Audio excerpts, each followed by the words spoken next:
Karneshwar Indian gas agency के कर्मचारियों द्वारा बनाया गया उपभोक्ताओं पर दबाव।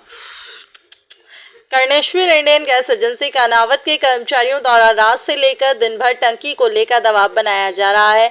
वही कहा जा रहा है कि टंकी ले लो। पत्रकार सलीम मंसूरी के द्वारा कहा गया कि आप पहले डायरी बनाकर दें, तो नया फंडा लगाते हुए कर्मचारियों के द्वारा कहा गया है कि डायरी आपके घर पर ही रखी होगी, ढूंढ लो। मेरे द्वारा कहा गया कि भाई साहब आवेदन 1 वर्ष पहले दे चुके हैं, आप पुरानी डायरी भी जमा करा चुके हैं, नवीन डायरी बनाकर दो, टंकी ले लूंगा। फिर अगले महीने यह स्थिति उत्पन्न हो सकती है, इसलिए नवीन डायरी बनाकर दी। सारी जानकारी लेने के लिए जब कार्यालय पहुंचे तो वहां पे पूछताछ की गई और पता चला है कि आप सीधे मालिक से बात करें। जब इस विषय में गैस मालिक जोशी से बात की गई तो उन्होंने स्पष्ट रूप से कहा कि आज आ जाऊंगा और बाद में समझता हूं। आपकी समस्याओं को कहा गया है कि आपके द्वारा तो कल का कहा गया था, पर उसमें उन्होंने कहा कि आज आपका पूरा दिन नहीं हुआ है, जैसे ही आऊंगा आपसे बात कर लूंगा। कर्नावत इंडियन गैस के कर्मचारी बिना ड्रेस के ही पूरे नगर में तेजी के साथ वाहन भगाकर टंकियां वितरित करते हैं। कल से बड़ी अनहोनी होने की संभावना बनी रहती है। गैस टंकी भी उपभोक्ताओं को देते समय गाड़ी में जोर से फेंकते हुए देते हैं और बगैर तोल कांटे के ही गैस सिलेंडर देते हैं। नाम मात्र बताने के लिए कांटा रखा जाता है। कार्यालय पे सीधे मुंह कोई बात करना पसंद नहीं करता। एक ही कर्मचारी बैठा है, जिसके कारण उपभोक्ताओं को काफी परेशानियों का सामना भी करना पड़ता है। हर टंकी में 200 से लेकर 500 ग्राम गैस कम देते हैं। ऐसी जानकारी हमें जनता से रूबरू होने पर मिली है। यदि किसी के घर पर गैस चूल्हे में गैस की कोई परेशानी आ जाए तो कर्मचारी मौजूद नहीं है।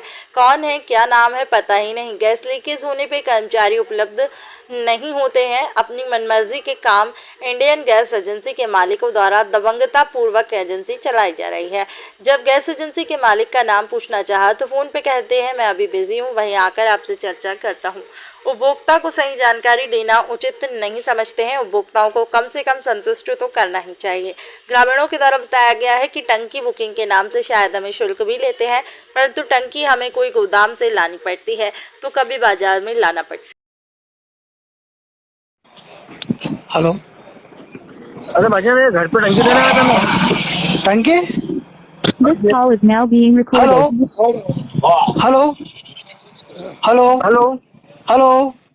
अरे गैस की टंकी देने आया था घर पे। अरे तो वो डायरी तो बना के दो मुझे। तो वो आवेदन की स्लिप है आपके पास में? नहीं, स्लिप नहीं, स्लिप ये सब दे दी थी हमने। आवेदन तो पहले डायरी तो आप मेरे को डायरी के साथ टंकी ले लूंगा मैं, कोई दिक्कत थोड़ी भाई साहब। तो एक बार और आवेदन दे दो ना आप।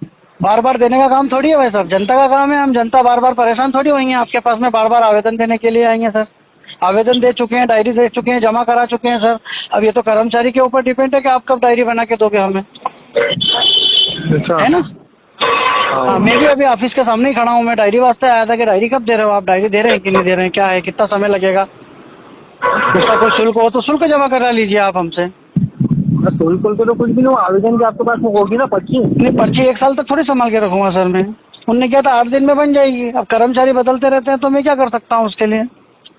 तो एक बार और वो आवेदन दे दो या पर्ची ले लो, वहाँ पर ढूंढ लो घर में। नहीं, ये घर पे तो रखी ही नहीं ना। आप अजीब आदमी है सर, आप घर पे रखने की भी आप बात कर रहे हैं। मैंने ऑफिस में जाके जमा करा दी है। शर्मा जी आपके यहाँ के पुराने कर्मचारी थे, वो कर्मचारी आपने हटा दिए, आप इनके द्वारा हटा दिए, तो अपनी गलती थोड़ी है सर।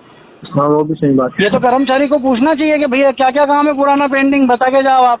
कोई भी आदमी जाता है तो पुराने को बता के जाता है, नए वाले को, हाँ सही है ना। तो ऑफिस पे आ जाइए आप, बिल्कुल ऑफिस में हूँ मैं। डायरी पूछने के लिए आया हूँ कि क्या करना है सर डायरी का।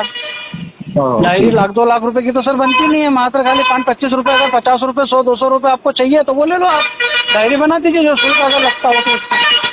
आपके ऑफिस के पास ही खड़ा हूँ मैं, उसके बाद ही तो डायरी लेंगे। फिर अगले महीने ये माथा फोड़ी रहेगी सर अपने, टंकी अगर लूंगा तो मैं। फिर आप कहेंगे कि साहब डायरी, अगर आप कल से आप दूसरे तो आप चले गए बाहर या आपको छुट्टी पे कर दिया तो दूसरा कर्मचारी आएगा तो वो मांगेगा डायरी, तो फिर वही प्रॉब्लम।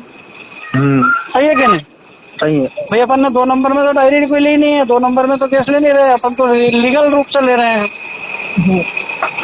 है ना। तो आप आ जाइए, ऑफिस पे ही हूँ सर।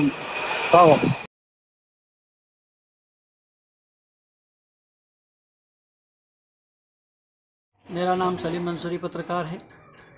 मैं एक बार फिर कर्नावत इंडियन गैस एजेंसी कार्यालय पर गया था डायरी के लिए, परंतु वहां बैठे कर्मचारी ने मुझे स्पष्ट रूप से मना किया कि मैं कुछ नहीं कर सकता। मैं अभी आपकी जानकारी देखता हूं जबकि कल मैंने उसको पूरी जानकारी दे दी थी। उसके बावजूद भी आज तक उन्होंने कोई छानबीन नहीं की और इस विषय में कहा कि आप सीधे मालिक से बात कीजिए। जब मैंने दिए हुए नंबर पर फ़ोन लगाकर जानकारी ली तो कहा कि अभी मैं बिजी हूँ, वहाँ आकर आपसे मिलता हूँ, वहीं समझते हैं। आपकी समस्या में गैस की टंकी बनाना इतना आसान नहीं है, एफिडेविट वगैरह सब बनाने पड़ते हैं। इस प्रकार का आश्वासन दिया और मेरे घर 2 बार टंकी भेजी। मैंने टंकी लेने से इनकार कर दिया क्योंकि डायरी ही नहीं बना कर दी तो टंकी कैसे ले लूँ। फिर अगले महीने, हर महीने जब भी टंकी लेने जाता हूँ यही प्रॉब्लम खड़ी रहती है कि आपकी गैस डायरी नहीं है। जबकि मैं 1 वर्ष पूर्व जो कि शर्मा जी नाम के, अरुण शर्मा नाम के व्यक्ति वहाँ पर कार्यरत थे, उनको आवेदन और टंकी की डायरी दे चुका था। अब ये तो उनको बताकर जाना चाहिए। अगर किसी को गैस एजेंसी से कोई भार मुक्त अगर कर रहे हैं तो उससे पुराना काम पूछना चाहिए या उसको बताकर जाना चाहिए कि ये फला फला व्यक्ति की डायरी बनानी है और डायरी बनाकर देना चाहिए अनिवार्य। अभी मेरे घर पर चूल्हे पर ही खाना बन रहा है। 2 दिन से दबाव बनाया जा रहा है टंकी ले लो।